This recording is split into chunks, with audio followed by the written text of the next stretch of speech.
IT job కోసం try చేస్తున్నారా? Coding tutor లో ట్రైనింగ్ తో పాటు స్టైఫండ్ అండ్ 100% జాబ్ గ్యారంటీ.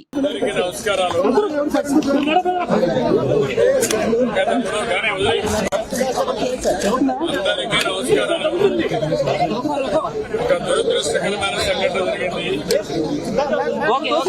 కూడా హాస్పిటల్లో మాట్లాడాను.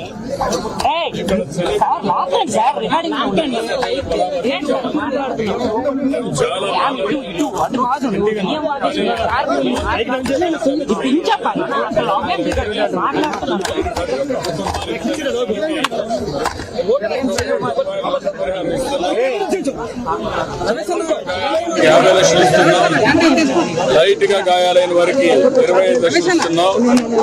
దీంతోనే సరిపెట్టకుండా ఆ కుటుంబాలను ఏ విధంగా ఆదుకోవాలి. ఇప్పుడు 17 కుటుంబాలు పూర్తిగా నష్టపోయారు. పిల్లలు ఉన్నారు. ఎవరైతే జీవనోపాధి కలిగిస్తున్నారో వాళ్ళు చనిపోయిన తర్వాత చాలా బాధల్లో ఉన్నారు. వాళ్ళందరినీ కూడా నేను ఏ విధంగా ప్రభుత్వం కూడా సహాయం చేయగలుగుతా ఆలోచిస్తున్నా. అన్ని విధాలు ఆదుకుంటా. ఇక్కడ మా ఆఫీసర్లు కూడా చెప్పాను, వాళ్ళు కష్టాల్లో వచ్చినప్పుడు కుటుంబ సభ్యులు చనిపోయి మార్చిలో ఉన్నప్పుడు వాళ్ళు గౌరవంగా రిసీవ్ చేసుకొని కనీస సదుపాయాలు కల్పించాలి. అది కూడా కల్పించాలని చెప్పాను. నిన్న కూడా చిన్న కొంతమందికి చెప్పారు, కొంతమంది చెప్పలేని కూడా చెప్పారు. అవన్నీ కూడా కరెక్ట్ చేస్తాం. ఏది ఏమైనా జరిగిన సంఘటన చాలా బాధాకరం. నేను ముందు ఫ్యాక్టరీకి పోకుండా ఇక్కడికి వచ్చానంటే ముందు బాధితులను పరామర్శించి ప్రాణాలకు ఇవ్వాలి, తర్వాత ఫ్యాక్టరీకి చూస్తాను. సేఫ్టీ ఆడిట్ ఉండాలి, ఇవన్నీ కూడా పకడ్బందీగా ఉండాలి. ఇలాంటి సంఘటనలు పునరావృతం కాకుండా అన్ని చర్యలు తీసుకుంటారు. మార్చికి కుటుంబ సభ్యులను అనుమతించట్లేదు, ఆవేదన వ్యక్తం చేస్తున్నారు. మార్చిలోకి అభ్యర్థించట్లేదు, ఎవరిని కూడా పర్మిషన్ ఇవ్వట్లేదు, ఆవేదన వ్యక్తం చేస్తున్నారు. బాధ నాకు అర్థమైంది. కూడా చెప్పాను, క్లియర్ ఈ సమయంలో కూడా వైసీపీ నేతలు విమర్శలు చేస్తున్నారు.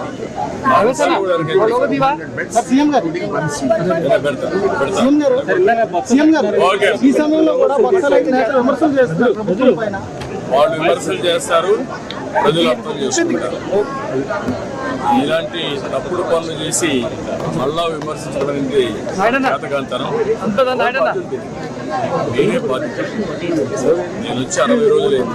చేతగాని అసమర్థ వల్ల వ్యవస్థ కూలిపోయిందని జరుగుతుంది. అది బిల్లు పెట్టుకోవాల్సిన అవసరం. తప్పుడు పనులు చేసేవాళ్ళు ఇట్లే మాట్లాడుతూ ఉంటారు.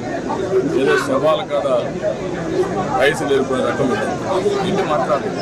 సంఘటన ఏంటి, ఎక్కడ జరిగింది, ఎందుకు జరిగింది, వాళ్ళు ఆదుకునేది ఎదురు చేస్తా. మంచి పద్ధతి కాదు. చాలా క్లియర్గా చెప్తున్నా. తప్పుడు పనులు చేయండి. సుమన్ టీవీలో మీ పర్సనల్ అండ్ బిజినెస్ ప్రమోషన్స్ కోసం కింది నెంబర్కి కాంటాక్ట్ చేయండి.